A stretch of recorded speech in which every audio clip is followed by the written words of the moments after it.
पुरानी हवेली का साया। बहुत साल पहले एक छोटे से गांव में एक पुरानी हवेली थी। गांव वाले कहते थे कि उस हवेली में कोई नहीं जाता क्योंकि वहां भूत का साया है। रात होते ही हवेली से अजीब आवाजें आने लगती, कभी रोने की कभी हंसने की। एक दिन शहर से आया एक लड़का अमन गांव में अपने दादा के पास रहने आया। उसे इन भूत प्रेत की बातों पर बिल्कुल यकीन नहीं था। बेटा, रात को उस हवेली के पास मत जाना, वहां कुछ तो है। दादाजी, ये सब सिर्फ लोगों की कल्पना है, भूत वूत कुछ नहीं होता। लेकिन अमन नहीं माना। उसने तय किया कि वह खुद जाकर सच पता लगाएगा। उस रात आधी रात के बाद अमन चुपके से हवेली की ओर निकल पड़ा। हवेली के पास पहुंचते ही ठंडी हवा चलने लगी।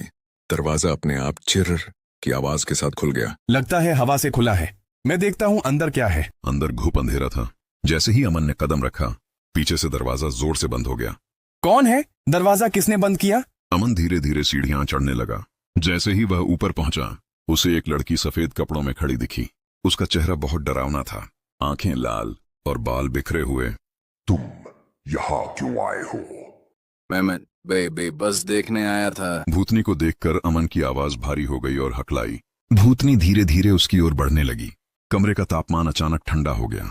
जो भी यहाँ आता है वापस नहीं जाता। लेकिन अचानक उसे एक पुरानी तस्वीर दिखी। तस्वीर में वही लड़की थी, लेकिन खुश और जिंदा।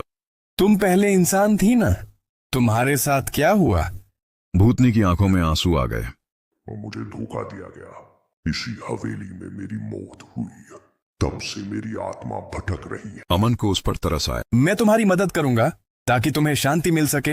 अगले दिन अमन ने गांव वालों की मदद से उस लड़की की अधूरी रस्में पूरी करवाईं। उस रात हवेली फिर से शांत हो गई और आखिरी बार अमन ने उस लड़की को मुस्कुराते हुए देखा। धन्यवाद, अब मैं मुक्त हूँ। उस दिन के बाद हवेली से कभी कोई आवाज नहीं आई, लेकिन गांव वाले आज भी कहते हैं कि कभी कभी रात के सन्नाटे में एक हल्की सी मुस्कान की गूंज सुनाई देती है। सीख, डर हमेशा बुरा नहीं होता। कभी कभी उसके पीछे एक अधूरी कहानी और दर्द छुपा होता है।